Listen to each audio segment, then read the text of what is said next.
Yang saya hormati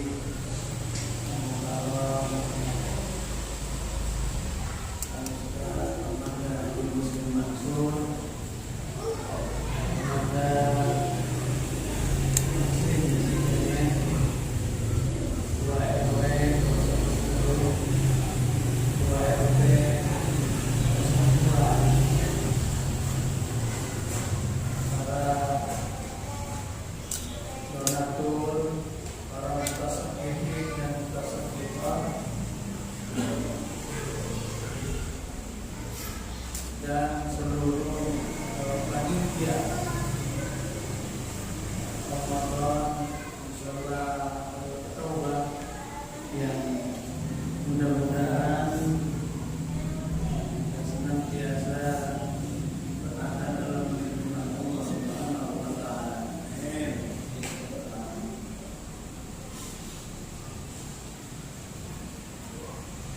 Hadirin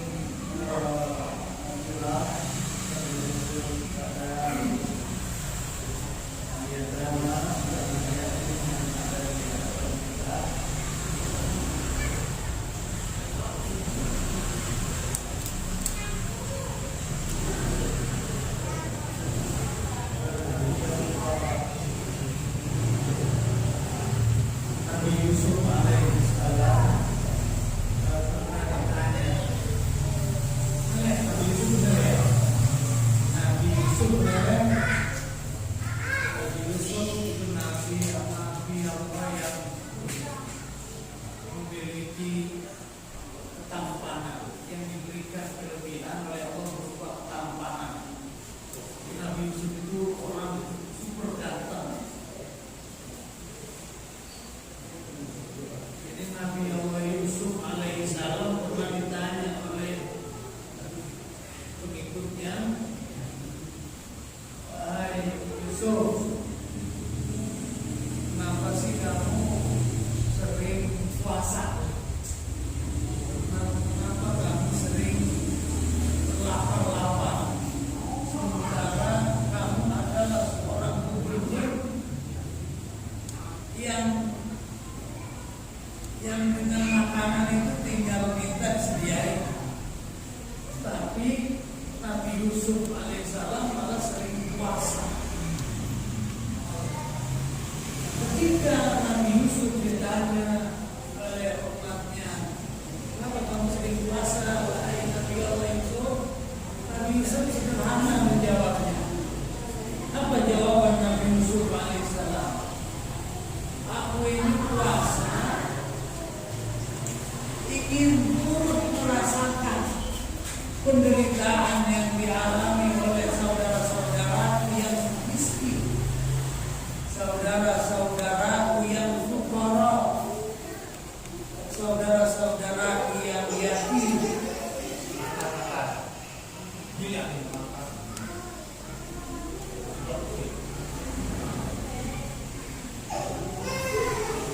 Jadi Nabi Yusuf alaihissalam sering puasa itu ingin turut merasakan rasa lapar seperti yang dialami oleh orang-orang miskin, orang-orang anak yatim, orang-orang yang tidak sumber.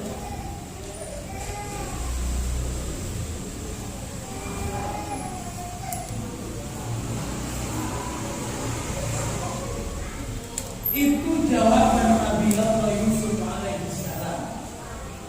Nah, artinya ini menunjukkan bahwa ketika orang puasa, ketika orang dalam keadaan puasa, maka muncul kepekaan sosialnya terhadap sesama. Mungkin ini kita diajari oleh Allah melalui ibadah saum, agar kita mempunyai kepekaan sosial kepada sesama. Kalau orang kenyang, sering kenyang itu umumnya lupa dengan orang lain. Kalau udah kenyang ya udah lupa. Tapi kalau orang itu lapar, orang itu kelaparan, orang itu puasa, dia merasakan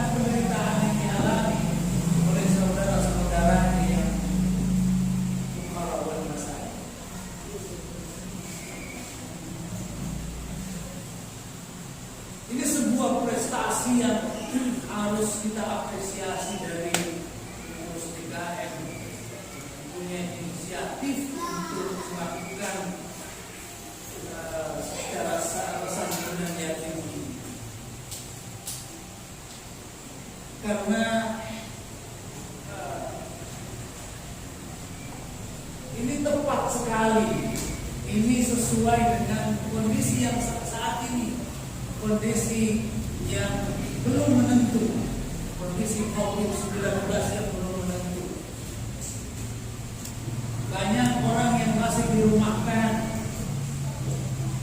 banyak orang yang kerjanya masih menerima gaji cuma setengah, belum 100%. Karena kondisi ekonomi memang belum pulih karena COVID-19.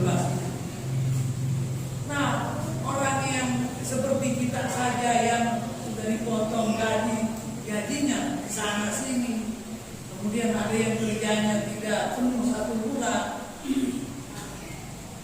merasakan satu penderitaan. Apalagi saudara-saudara kita yang memang tidak punya orang tua, saudara-saudara kita yang sudah ditinggal oleh orang tua. Bagaimana? Nah, inilah melalui puasa hati kita ditutup oleh Allah Subhanahu wa taala untuk peduli dengan sesama. Hadirin rahimakumullah. Surat yang sering kita dengar dari para mubalik terkait dengan yang sering dipakai oleh para mubalik, oleh para penulis proposal Islam ayat 1 sampai 6. Jadi, ara'aita alladzi yukadzibu bid-din. Surat ini Nabi ditanya, ara'aita alladzi yukadzibu bid-din. Wahai Muhammad, tahu enggak kamu? May yukadzibu bid-din, siapa yang mendustakan adanya hari kemudian? Siapa itu pendusta hari akhirat? Siapa itu pendusta agama? Siapa itu pendusta hari pembalasan?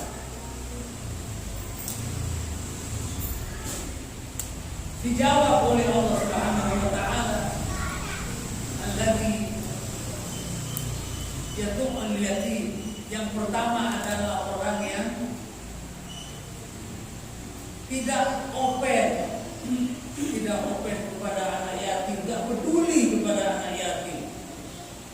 Orang yang membiarkan anak yatim sengsara, membiarkan anak yatim menderita. Dia tidak pernah tengok, tidak pernah dilihat. Itu yang pertama. Yang kedua, alladzi yahuddu 'ala ta'amil miskin. Itu orang yang tidak pernah menganjurkan orang lain, tidak pernah menganjurkan orang lain untuk membantu orang miskin. Ini bukan membantu. Orang yang tidak pernah wala yahuddu, dia tidak pernah ngajak, tidak pernah mendorong, tidak pernah menyuruh orang lain untuk berbuat baik kepada orang miskin. Tidak nyuruh saja itu sudah termasuk yukadzibu bid-din. Kita nggak pernah nyuruh, nggak pernah ngajak orang untuk memberikan makan kepada fakir miskin. Nggak ngajak doang, nggak ngajak loh ini. Apalagi nggak memberikan. Ini nggak ngajak doang. Kita ada saudara kita yang miskin. Kita nggak pernah ngajak orang lain untuk bersama-sama bantu orang miskin. Kita nggak pernah begitu saja. Itu sudah termasuk berdusta agama. Nggak ngajak, apalagi tidak. Nah itu tidak ngajak doang. Wala yahuddu 'ala ta'amil miskin. Itu yang kedua. Yang ketiga, orang yang mendustakan agama itu adalah orang yang mendirikan sholat, mendirikan sholat, tapi sesungguhnya dia tidak sholat. Sholat lalai. Alladzina hum an salatihim sahun. Orang yang hatinya lalai ketika sholat. Jasadnya sholat, jasadnya di samping can musim, tapi jiwanya ada. Kita nggak pernah nyuruh, nggak pernah ngajak orang untuk memberikan makan kepada fakir miskin. Nggak ngajak doang, nggak ngajak loh ini. Apalagi nggak memberikan. Ini nggak ngajak doang. Kita ada saudara kita yang miskin. Kita nggak pernah ngajak orang lain untuk bersama-sama untuk coba bantu orang miskin. Kita nggak pernah begitu saja, itu sudah termasuk kedustaan. Pastinya sholatnya itu ingin dilihat orang lain, ingin dinilai oleh orang lain, ingin dikatakan ahli ibadah, ingin dikatakan orang yang rajin ke mushola, atau kalau dia bersedekah ingin dikatakan orang yang paling dermawan di kampungnya. Itulah orang alladzina hum yura'un, orang yang ria. Ria itu berbuat baik, tujuannya agar orang supaya tahu dia berbuat baik, ingin dilihat oleh orang lain. Ada lagi yang sejenis dengan ria, yaitu sum'ah. Sum'ah itu berbicara kebaikan tapi ingin didengar oleh orang lain, ingin diperhatikan oleh orang lain. Itu sum'ah. Nah, kalau ria itu berbuat baik tapi ingin dilihat, ingin diperhatikan, ingin menarik semua perhatian orang kepadanya. Gua nyumbang nih biar orang lain semua tahu bahwa gua adalah orang yang paling dermawan di sini. Nah, cuma ria ini persoalan hati, jadi gak ada yang tahu. Yang tahu itu hanya Allah Subhanahu wa Ta'ala. Ria itu adanya di dalam hati. Jadi kita nggak bisa mengklaim, wah si anu ria itu, wah ria dia itu. Nggak bisa. Dari ucapan maupun dari perbuatan itu tidak bisa kita menilai. Karena ria itu adalah perbuatan hati, adanya di alam bawah sadar kita. Itu ria. Dan yang terakhir, pendusta agama itu alladzina ma yura'una wa yamna'una al-ma'ruf. Mereka enggan memberikan perkakas rumah tangga kepada tetangga. Jadi kalau dia punya baju tetangganya minjem nih, nggak dikasih, itu termasuk pendusta agama. Orang yang punya kampak, tetangganya minjem, tapi nggak dikasih, takut pompa lah, takut patah lah gagangnya. Itu termasuk pendusta hari pembalasan, pendusta agama. Bahkan kalau dia punya jarum jahit, yang karung itu rusak. Bahkan Imam Suyuti itu, bahkan kalau orang itu punya jarum buat jahit karung gabah, punya terus dipinjam, kagak kasih, takut patah, takut gak dibalikin, itu termasuk wayabnamun al-barun. Itu orang yang yukan di berdusta agama. Hadirin hadirat rahimakumullah.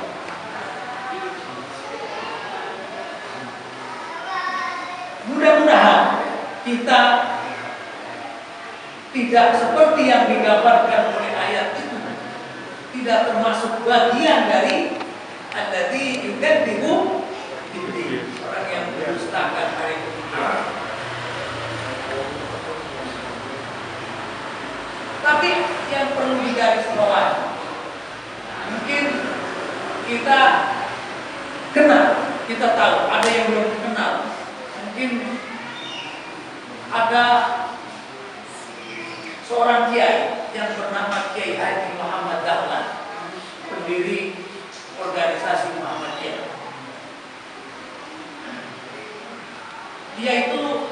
Beliau itu mengajar Al-Quran. Kalau kita ke Jogja itu di masjid sekeliling masjid Kauman itu ada langgar yang digunakan untuk ngaji Quran. Nah, Sepulang dari Mekah itu Kiai Haji Muhammad Ahmad Dahlan itu ngajar Quran. Ketika ngaji Quran sampai pada surat Al-Ma'un, itu santrinya disuruh ulang-ulang sampai 1 bulan, nggak naik-naik, nggak sampai dilapi alat terampil, sampai nggak naik-naik. Akhirnya sampai santrinya nanya, Pak Kiai, kapan ini kami ditukar surat ini? Sudah lepok gini surat, nggak hafal. Apa kata Ahmad Dahlan? Kiai jangan. Kalian memang sudah lancar, sudah hafal, tapi kalian sudah amalin belum itu isinya? Kalau belum diamalin itu isinya, saya nggak bakal naikkan ke surat berikutnya.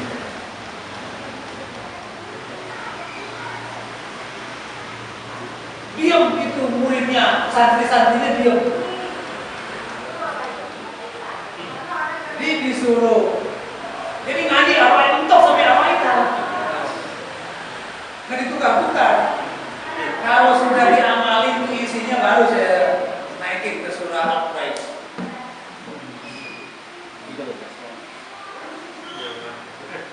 Nah, Kiai Haji Ahmad Dahlan itu beliau menafsirkan surah Al-Ma'un itu dia dengan mendirikan panti asuhan, panti anak yatim.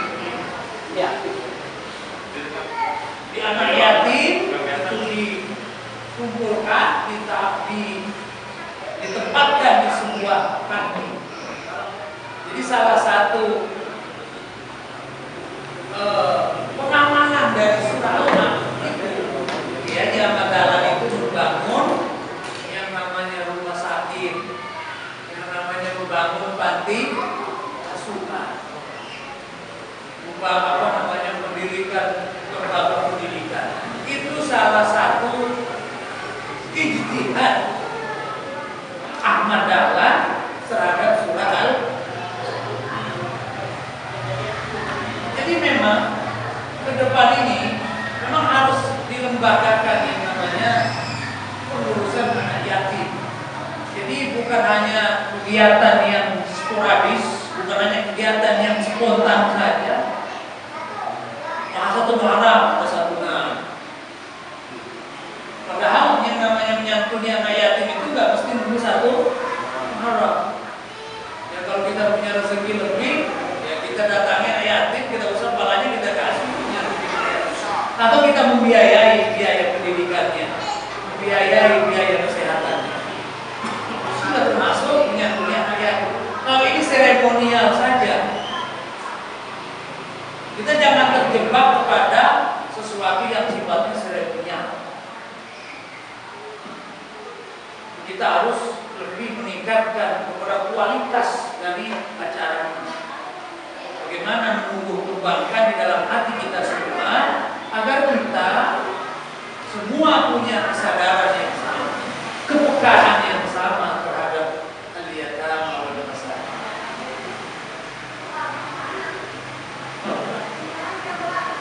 Nabi Muhammad sendiri itu dalam surat Ad-Duha, itu surat Ad-Duha itu kan surat khusus cerita tentang Nabi Muhammad. Surat yang khusus menceritakan Nabi Muhammad. Itu sebelum 3 ayat sebelum terakhir kan, fa'ammal yatima fala taqhar wa amma as-sa'ila fala tanhar. Anak yatim itu jangan kamu sia-siakan. Jadi memang anak yatim itu, jadi orang kalau meninggal, kalau seorang bapak meninggal dunia, kalau seorang bapak masih hidup, maka tanggungan biaya hidup itu berada di bawah tanggung jawab ayah. Tapi kalau sudah meninggal dunia, maka tanggung jawab itu menjadi tanggung jawab umat Islam secara keseluruhan. Bukan hanya tanggung jawab cangnya, bukan hanya tanggung jawab cingnya, bukan hanya tanggung jawab sepupunya, tapi tanggung jawab umat Islam. Jadi ke depan kita harus berpikir bagaimana pengelolaan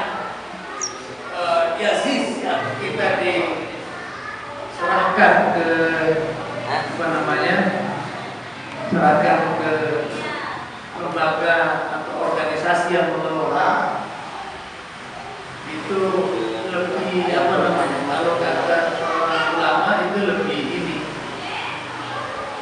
keikhlasannya itu lebih tinggi ketimbang kalau kita ngasih secara pribadi-pribadi.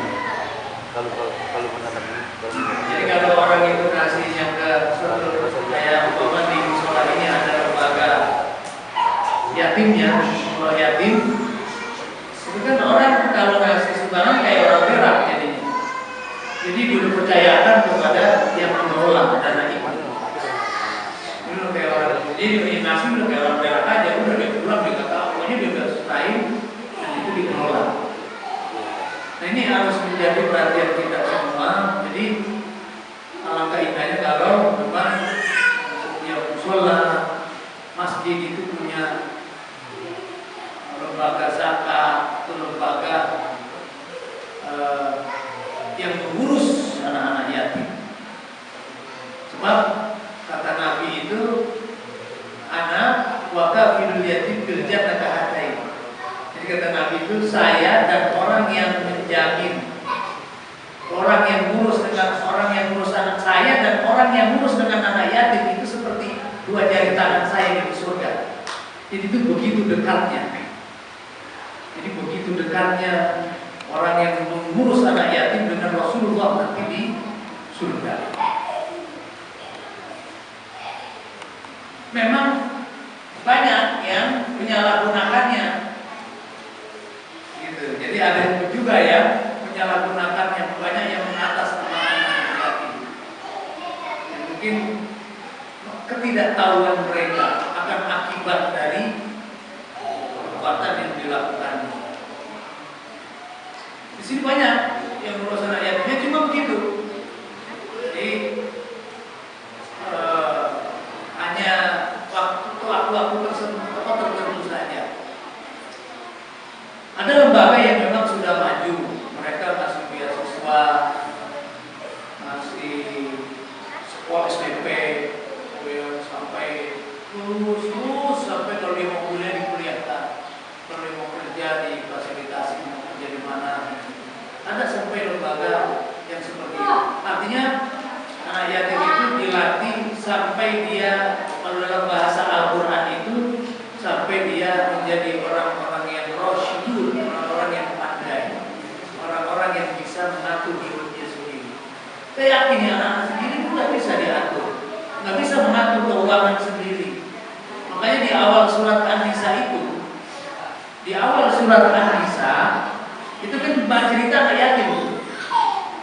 Ada cerita banyak menjelaskan tentang anak yatim. Jadi anak yatim itu dia nggak bisa mengelola keuangannya, mengelola harta kekayaan yang ditinggalkan oleh bapaknya. Nah, agar harta itu tetap selamat, maka kan harus dipelihara harta anak yatim itu. Nah, dipelihara sampai kapan? Dijaga sampai kapan? Sampai anak yatim itu besar dan dia bisa mengelola kekayaan orang tuanya sendiri.